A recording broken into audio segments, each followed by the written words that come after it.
जब हनुमान भगवान ने अपने भक्त को घने जंगलों में मरने से बचाया।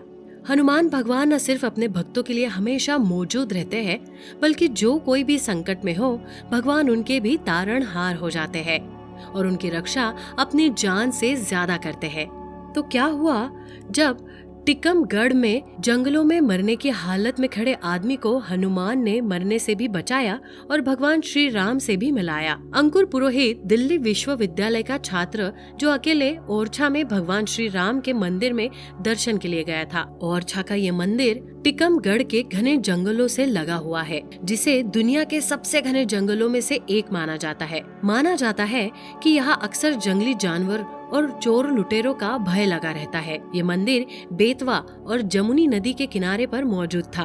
कहा जाता है कि भगवान श्री राम यहाँ के भगवान नहीं है, वो यहाँ के राजा भी है, और जहाँ राजा हो वहाँ उनके सेवक तो होंगे ही। तो श्री हनुमान भी उनके साथ विराजमान रहते हैं और अक्सर अपने भक्तों की किसी न किसी रूप से सहायता करते रहते हैं। अंकुर यह पूर्णिमा में होने वाली विशेष पूजा के लिए आया था, पर वो पूजा देर रात में होती थी और मंदिर भी दर्शन के लिए देर रात में खुलता था। तो अंकुर ने समय काटने के लिए टिकमगढ़ के जंगलों की सैर करने का फैसला किया, पर उसे अंदाजा नहीं था कि टिकमगढ़ के जंगल कितने घने हैं। वो जंगल के भीतर तो घुस गया, लेकिन जंगल से बाहर निकलने का रास्ता खोजते खोजते वो रास्ता भटक गया और घने जंगलों में खो गया। शाम ढलने लगी और जंगल के जीवों की आवाजें उसे डराने लगी। अंकुर डर कर हनुमान चालीसा का पाठ करने लगा और मन ही मन ये प्रार्थना करने लगा कि बजरंगबली उसे इस हालत से बाहर निकाले। तभी उसे कुछ लोगों की आहट सुनाई दी। उसने सोचा कि शायद वहाँ कुछ और भी सैलानी है, उनसे मदद मांगी जा सकती है। यही सोचकर अंकुर आवाज का पीछा करते हुए वहाँ पहुँचा, पर वहाँ उसे कुछ आपराधिक प्रवृत्ति के लोग दिखाई पड़े, जहाँ जंगल में आने वाले लोगों को लूटकर उन्हें जंगल में छोड़ देते थे या मार भी देते थे।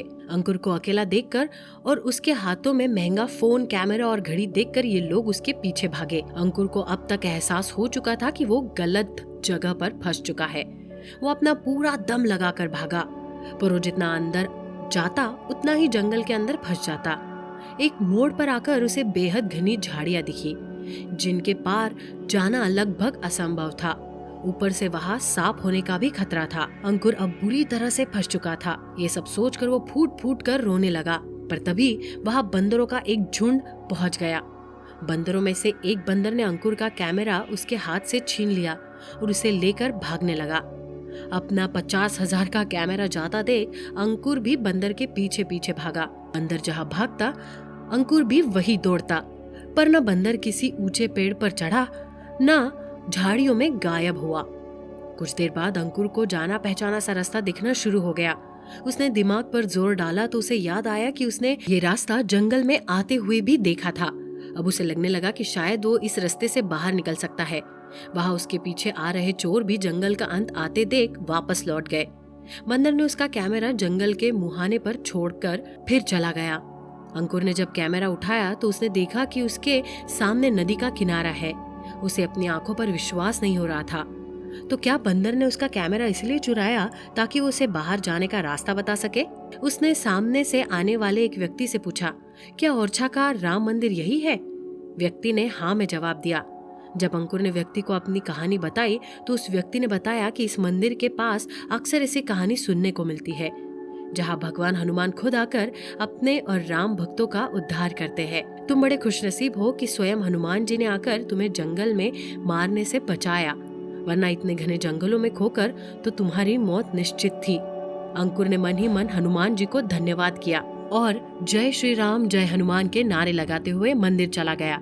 दिल्ली में आकर उसने अपने सभी साथियों को इस बारे में बताया। जिसने भी ये कहानी सुनी वो हनुमान जी के इस चमत्कार से प्रभावित हुए और सबने मिलकर जय बजरंगबली के नारे लगाए।